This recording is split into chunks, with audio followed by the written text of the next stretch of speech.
Coucou tout le monde! Aujourd'hui, comme que je vous avais parlé, je vous montre à hacker le sac pour faire une poche. Donc, voici un sac. Vous avez déjà le patron gratuit sur Internet. Et aujourd'hui, je vous montre comment ajouter une poche interne à votre sac. Donc, on commence. Donc, tout d'abord, pour faire votre pochette, vous allez évidemment avoir besoin de votre zip. Un zip de 20 cm. Vous aurez aussi besoin d'une autre pièce de tissu mesurant,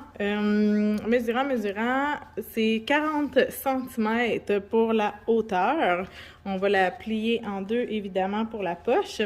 Et pour la largeur, vous aurez besoin de 24 cm. Donc, si je répète, ici, on a 24 cm de largeur par 40 cm de hauteur. Ensuite, vous aurez besoin également d'une règle qui va être quand même très importante, d'un stylo, d'un découseur. Vous aurez aussi besoin d'épingles et de ciseaux, évidemment. Donc, pour commencer, ce qu'on fait, c'est qu'on prend notre pièce qu'on s'est coupée et on va aller à l'endos, tout simplement. On le met à l'endos comme ça et on va aller se tracer un carré à 3 cm. Fait que je vous conseille tout d'abord de plier votre tissu comme ceci en deux, puis d'aller faire juste un point de pression là, pour bien indiquer le milieu. Une fois que votre milieu est indiqué, dépliez-le, puis ça vous donne votre point de milieu. Vous allez sur le pli que vous venez de faire, vous allez calculer un 3 cm avec votre règle. Donc, on se fait un point à 3 cm avec notre stylo, à l'endos évidemment. Puis, on a besoin de faire une ouverture. En fait, là, on va tracer un rectangle de 18 cm par 1 cm. Donc, on sait que 18 divisé en 2, évidemment, ça fait 9. Donc, on va avec notre règle placer notre 9 sur notre point. Puis, on s'assure de la mettre bien droite. Hein? On ne la met pas comme ça parce que votre zip va être croche en titi. Fait qu'on la met droite le plus possible. Puis, on va tracer de notre point 0 à notre 18 cm. Ensuite, on calcule notre 1 cm. On se fait un autre point dans notre milieu. Et on fait la même chose. Donc, on se fait une ligne parallèle qui mesure la même chose. Donc, on a ici presque notre carré. On ajoute les petites bandes ici, là, au bout. Vous pouvez prendre la règle ou y aller à main levée comme ça. Une fois que votre rectangle est fait, on va faire une autre ligne au milieu. Mais, on va se laisser 1 cm ici. Donc, on part à 1 cm de chaque côté. Donc, on se laisse 1 cm là, 1 cm ici. Et on va tracer notre ligne de nos deux points qu'on a fait pour notre milieu de notre rectangle. Ensuite, on va se faire là, des petites lignes en diagonale, ce qui va nous faire un triangle, en fait, à partir de où on s'est arrêté. Voilà. Des deux côtés, on relie nos coins à notre ligne du centre. Donc, je vous montre un petit peu plus proche, là. Et voilà. Toujours en travaillant sur l'endos. Ensuite, une fois qu'on a fait ça, on va prendre notre grand carré. Le grand carré, là, de l'intérieur, vous êtes supposé avoir deux pièces. On en prend une pour faire une poche. Si vous voulez faire deux poches, vous répétez la même chose avec l'autre carré. Donc, on va prendre celui-ci. S'il y a un sens, ici, on n'a pas vraiment de sens. C'est plus artistique. Donc, que ce soit ça le haut, que ce soit ça le haut, ça ne changera rien. Le motif, on peut le mettre d'un sens ou dans l'autre. Si vous auriez un motif là, avec des fleurs, bien évidemment, là, vous mettez votre motif pour que quand que vous le regardiez vers vous, qu'il soit vraiment à l'endroit pour vous, là, que vous voyez les têtes des bonhommes dans le bon sens, exemple. Donc, on va faire la même chose ici. On va aller plier notre grande pièce pour marquer notre centre. Donc, juste là, avec la chaleur du frottement, là, en pesant évidemment, ça va marquer votre tissu avec une belle ligne. Et vous allez savoir que c'est votre milieu ici. Donc, on prend le milieu et on va calculer 3 cm, mais cette fois-ci, on ne va pas faire de marque. On va juste là, le calculer approximatif. Donc, je sais que mon 3 cm est là. Je vais prendre la pièce ici, comme, hop, à l'envers, et voilà. Avec notre beau rectangle qu'on s'est tracé.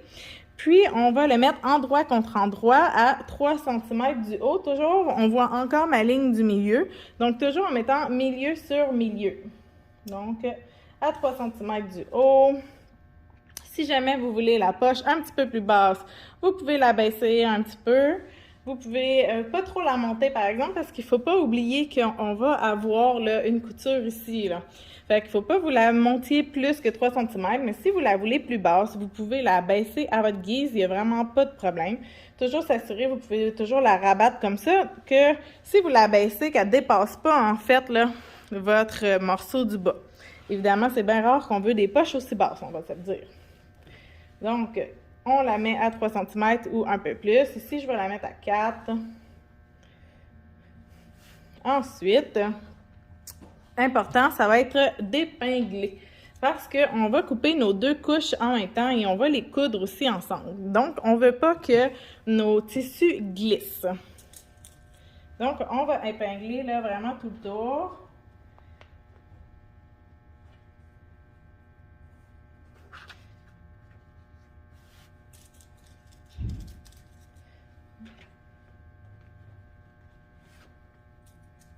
Puis, épinglez pas nécessairement trop proche. Comme lui, je vais le remettre un petit peu plus loin parce qu'on va le coudre. Donc, si vous ne voulez pas avoir à enlever vos épingles pour coudre parce qu'ils sont dans vos jambes avec la machine à coudre, épinglez pas trop proche.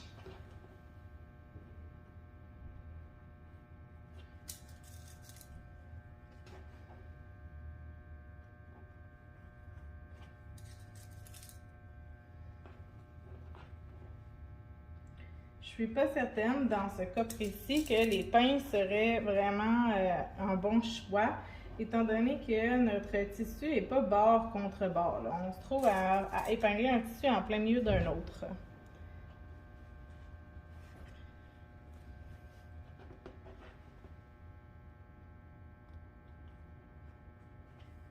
Et voilà. Donc, une fois qu'on a tout épinglé, nos deux tissus ensemble, qu'on est au milieu, on va aller coudre tout notre rectangle, pas l'intérieur. Donc, on ne coupe pas la ligne ici, on fait vraiment juste le contour de notre rectangle. On fait ça à la machine droite et le point régulier, pas besoin d'un point spécial. Donc, on se retrouve une fois cousu. Donc, comme vous voyez, j'ai épinglé et j'ai cousu tout mon contour. Là, ici, j'ai dérogé un petit peu, mais ça ne changera pas grand-chose. Donc, le centre, on ne l'a pas cousu, c'est normal parce qu'on va maintenant aller le couper. Donc, c'est là qu'on a besoin de notre découseur. On va aller faire, là, à partir de notre embout de triangle ici, on va aller percer et on va aller se faire juste un petit trou, là. Fait qu'on passe au travers, là, les deux couches de tissu. Puis, on va se faire un petit trou pour pouvoir y mettre nos ciseaux. Une fois que vous avez fait le trou que vos ciseaux puissent passer, on va aller couper notre ligne. Ensuite, on arrête à la jonction et on va aller ensuite faire notre triangle. Évidemment, on ne coupe pas notre couture. Donc, on fait notre triangle et on arrête à la couture. On vire de bord et on fait la même chose.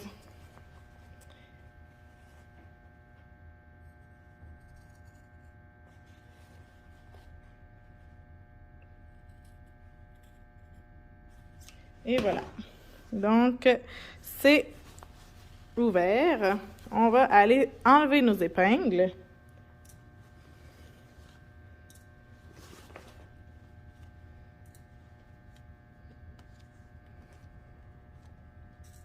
Une fois nos épingles enlevées, on va prendre notre tissu de notre poche et on va aller le glisser à l'intérieur de notre fente ici.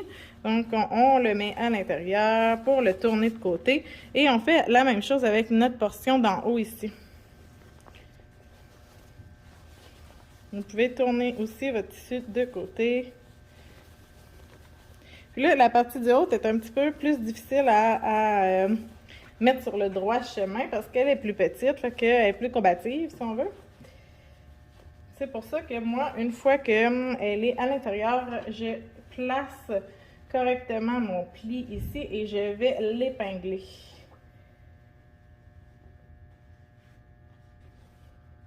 Je l'épingle juste en haut là, pour qu'elle arrête de bouger puis de vouloir toujours retourner à l'intérieur. Voilà. Puis après ça, on va bien placer nos rebords.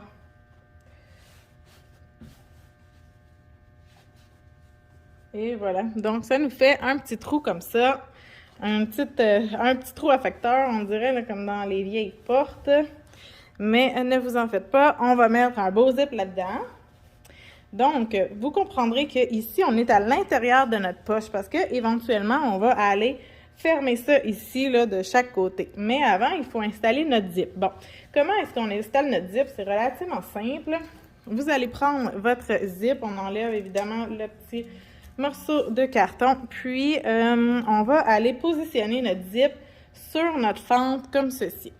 Vous pouvez, là c'est sûr, regardez, il dépasse, c'est normal. Cette partie-là, quand on va la coudre, on va prendre soin de la descendre pour qu'elle soit évidemment dans notre trou, parce que si on essaie de la coudre puis qu'elle est à l'autre bout, on va, un, avoir de la misère, puis deux, ça ne fonctionnera pas pour le dézipper. Donc, important aussi quand vous regardez, quand vous placez votre zip, de bien vous remémorer où sont les parties en métal parce qu'il ne faudrait pas que votre machine à coudre passe dessus parce que vous allez avoir beaucoup de difficultés. Donc, le zip ici, dans mon cas, moi, il est flush au tissu. S'il dépasserait, ça ne serait pas grave. On coupe les bouts. Moi, il est flush. Donc, une fois que j'ai bien installé mon zip dans ma fente, je vais aller, premièrement, je vais juste replacer ça un peu plus haut pour pas avoir de la difficulté avec ma machine à coudre. Voilà. Puis, on va aller épingler notre zip, mais seulement aux deux extrémités. Donc, vraiment le loin, là. C'est juste pour le tenir parce qu'on va l'épingler, mais de l'autre côté. Donc, ici, moi, je le replace, là, je le remets un peu plus ensemble au lieu qu'il soit toujours séparé comme ça. On va le replacer et on va l'épingler plus serré. Là, on fait attention d'épingler seulement avec le tissu de la poche, pas avec le tissu du sac. Et voilà. Ensuite, une fois que vous avez épinglé les deux côtés, on va tourner notre zip de bord. Bien, tout en fait, on tourne tout de bord, voilà. Comme vous voyez, on voit notre zip là, qui dépasse, qui s'entrevoit là, ici. Si vous voulez, vous pouvez l'épingler, ce qui n'est pas une mauvaise idée, même moi je le fais. Du moins une partie, parce que c'est pour le tenir en place quand on va le coudre. Parce que là, ensuite, l'autre étape, ça va aller être de coudre tout notre pourtour. Donc, on place comme il faut les rebords, si jamais. Puis, ce qu'on veut, c'est faire une surpiqûre, mais pas trop proche de notre zip, parce que il ne faudrait pas que quand on le dézippe, ça pogne dans le tissu. Donc, moi, ce que je fais, c'est que je vais ensuite l'épingler grossièrement là, pour pas que ça bouge quand que je vais coudre tout mon zip. Puis évidemment, ça va être des aiguilles que je vais devoir enlever au fur et à mesure de ma couture. Parce que de la façon qu'on les place, remarquez que vous pourriez peut-être essayer de les placer de l'autre façon et passer par-dessus, mais moi, j'ai pas des bonnes expériences avec ça. Je casse tout le temps mes aiguilles quand j'essaye de faire ça. Fait que je préfère d'enlever au fur et à mesure. On se laisse une place aussi pour commencer, pour faire notre point d'arrêt.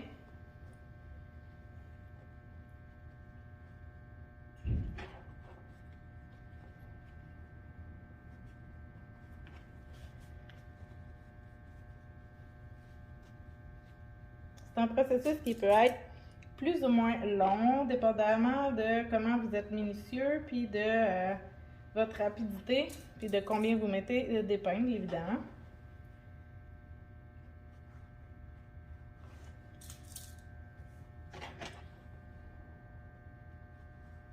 Et voilà. Donc, comme vous voyez, ça va ressembler à ça grossièrement. On va aller à la machine à coudre, puis je vais vous montrer comment que je fais pour le coudre. Donc, une fois rendu à la machine à coudre, je vous conseille de changer votre pied pour mettre le pied de zip. Tout simplement parce que ça, si jamais vous le cousez trop proche de votre zip, ça va juste vous faciliter la tâche. Donc, on met notre pied de zip. Voilà. Puis, on va commencer par notre point d'arrêt. Donc, on se met en quelque part qui nous arrange. Moi, ici, le zip, il est vraiment proche, puis ma machine, elle n'aimera pas ça. Fait que je vais tout simplement le dézipper un petit peu pour me laisser du jeu, tout simplement. Puis, on va aller, je place mon zip pour pas être trop proche ni trop loin. Voilà. Et on va aller faire une surpiqûre. Fait qu'on fait toujours notre point d'arrêt pour commencer.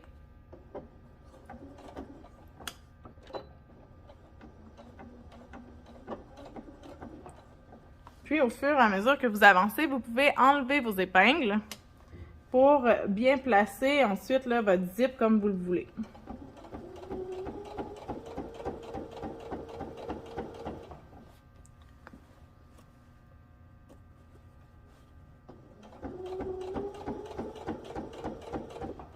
Là, regardez, j'approche ici. Je ne veux pas me casser la tête puis faire finalement une petite bifurcation. Fait qu'une fois que mon aiguille est plantée, je lève mon pied puis je m'en vais rezipper mon zip tout simplement. Comme ça, je ne l'ai plus dans les jambes et je peux continuer ma surpiqûre.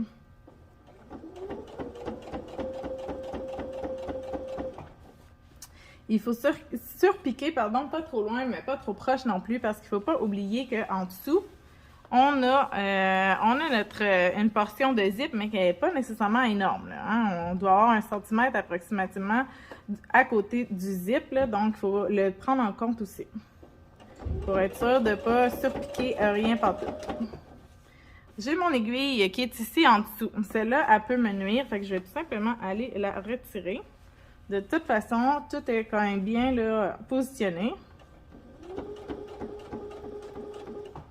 Bon, j'arrive ici. Là, il faut que je fasse attention parce que j'ai mon petit bidule de métal là, qui n'est pas trop loin. Moi, il est ici, donc il faut que je passe plus proche de mon tissu. Donc, on tourne de côté. Et je vais faire attention d'aller doucement comme ça. Si jamais... Je bute contre ça. OK.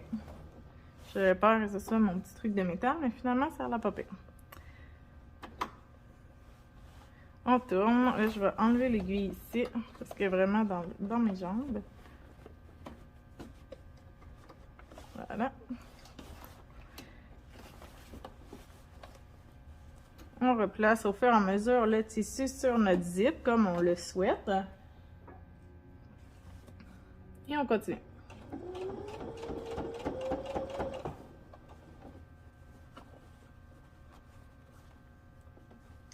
On enlève nos aiguilles au fur et à mesure.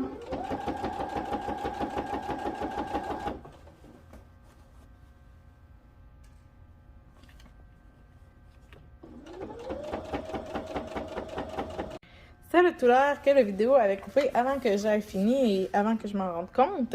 Mais vous n'avez pas manqué grand-chose dans le sens que j'ai tout simplement cousu le restant ici et je suis remontée en haut et on a refait un point d'arrêt par-dessus l'autre. Donc, on a notre zip ici là, qui est cousu sur les deux, en fait. Là. On a notre poche là, qui commence à prendre forme. De ce côté-ci, on voit que ça fait dans le fond de notre couture ici. Et là, ce qu'il nous reste à faire, c'est d'aller fermer notre poche. Donc, on va rabattre notre tissu endroit sur endroit, comme ça, par-dessus le zip. On a enlevé notre épingle qu'on avait laissée en haut pour nous aider. Et on va tout simplement aller coudre ce côté-ci, le dessus et l'autre côté, tout simplement. Puis, on va avoir notre poche de formée. Vous pouvez le coudre à la machine droite ou à la surjeteuse. Personnellement, j'aime mieux le faire à la surjeteuse. Donc, on se retrouve dans quelques secondes. Donc, voici, on a notre morceau. Notre morceau qui contient une poche.